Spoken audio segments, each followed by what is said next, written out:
I wanted to talk a little bit about equanimity.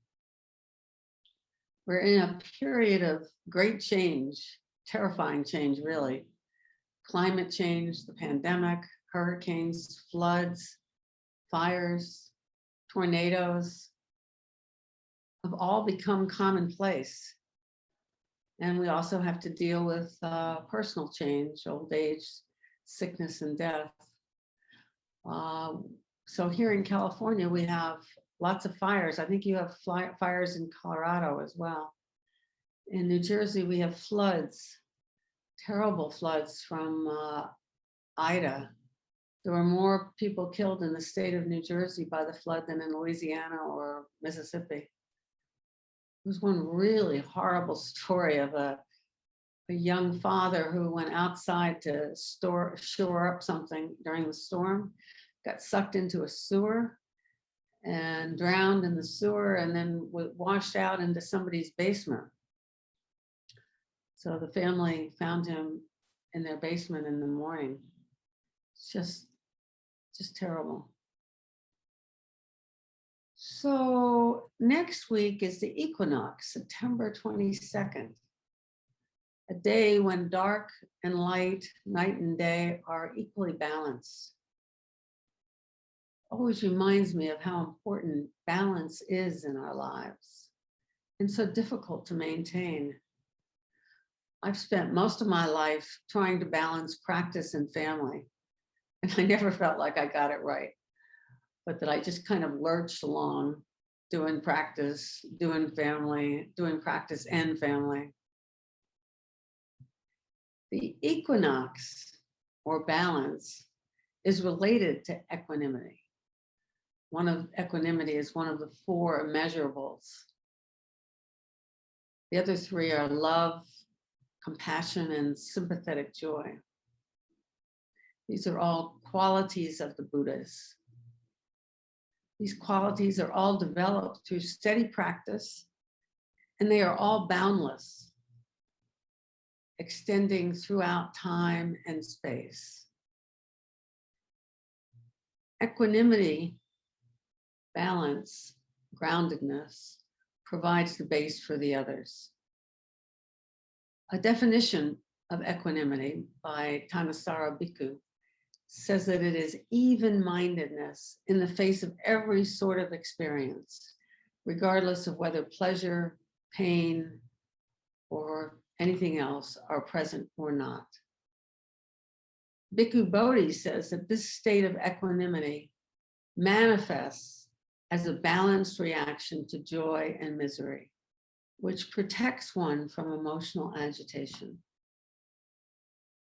So maintaining equanimity in the face of all that is happening now is truly challenging. Last year, with all of us shut in during the pandemic, it got harder and harder as the year went on. It was almost pleasurable the first few months. I kind of liked having to not do any outside activities. But after a while, I really started to miss friends and family. So the pandemic continues to challenge us as we struggle to stay safe and to keep our loved ones safe.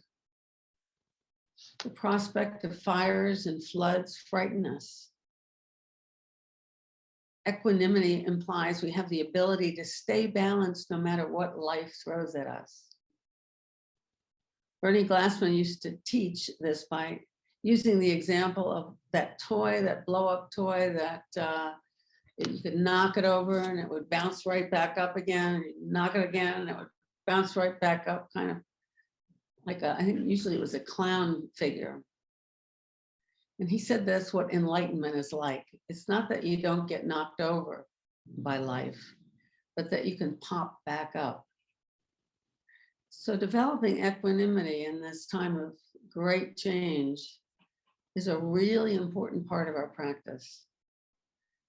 And how do we develop equanimity?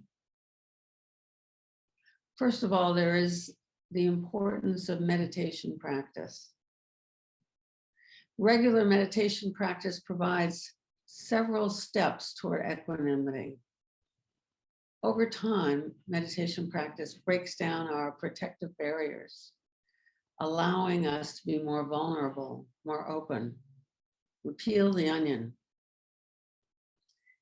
It also gives us a clearer perspective on our life. We sit and our life goes on in our minds. And yet somehow we get that perspective. We come out of our meditation and we see our life a little more clearly. That openness and the clearer perspective foster equanimity. When we hold on to ideas and concepts too tightly, especially ideas about ourselves, we cannot bounce back so easily. Our rigid clinging to our concepts and self-perceptions make us more likely to get broken, to get wounded. So part of sitting practice is letting go of ourselves over and over. In sitting practice, when we let go of thoughts and come back to the breath, we're letting go of the self. As we let go of the self, all four immeasurables develop: equanimity, love, compassion, and sympathetic joy. They begin to fill the space in us that was full of self. So as self empties out, we create the space we need to hold equanimity, love, compassion, and sympathetic joy. Practicing mindfulness off the cushion is another path toward equanimity.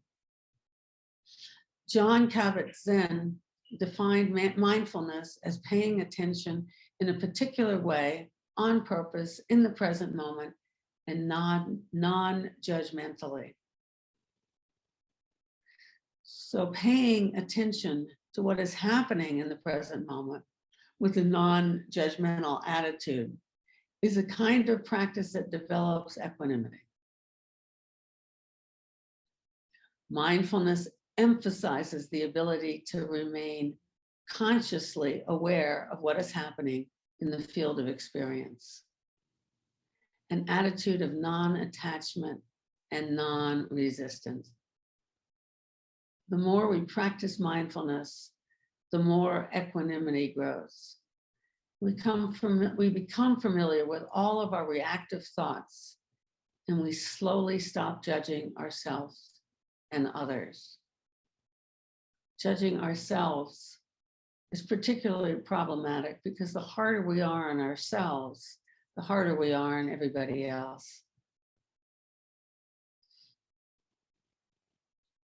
And the practice of seeing life through the lens of the one body, non-dual awareness, leads to equanimity.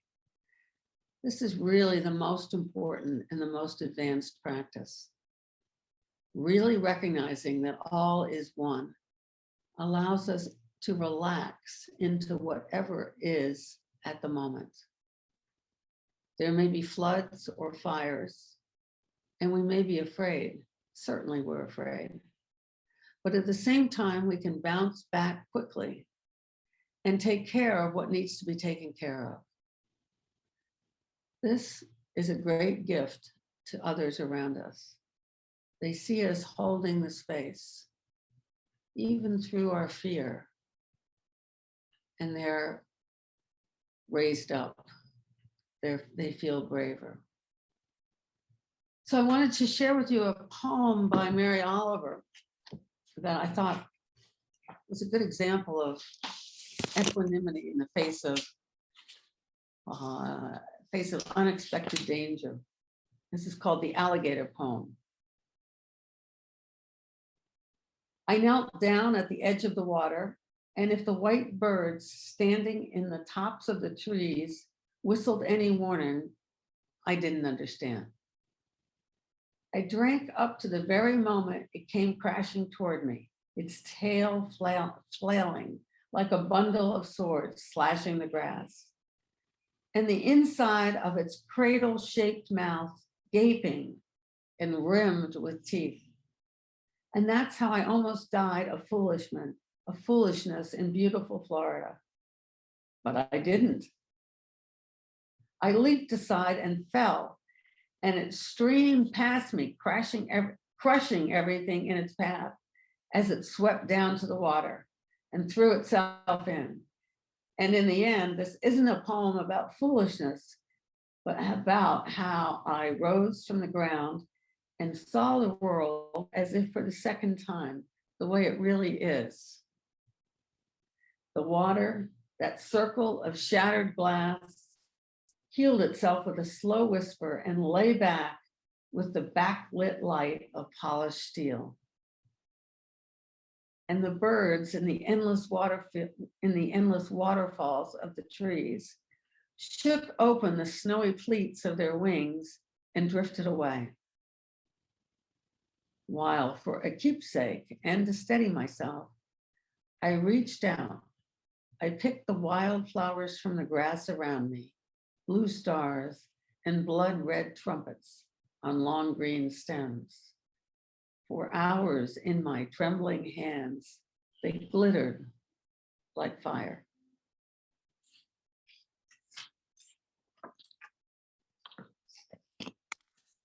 So thank you again.